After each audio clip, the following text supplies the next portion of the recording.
ছাগলকে কিভাবে পাটা দেখানো হয় দেখেন দর্শক শ্রোতা। এই যে শেষ ছাগলকে পাটা দেখানো। এখন শিকারি পাটা শিকারি আরেক পাটার কাছে নিয়ে যাচ্ছে ছাগলকে। একটা দেখাইছে, আরেকটা দেখায় আবার নিয়ে যাচ্ছে।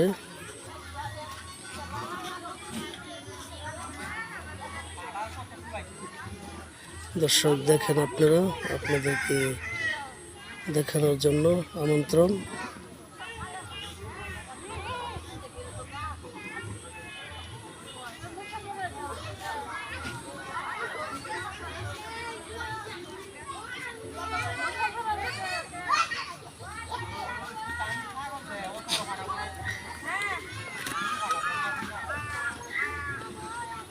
এই যে ছাগলকে ভাটা দেখাচ্ছে দেখেন।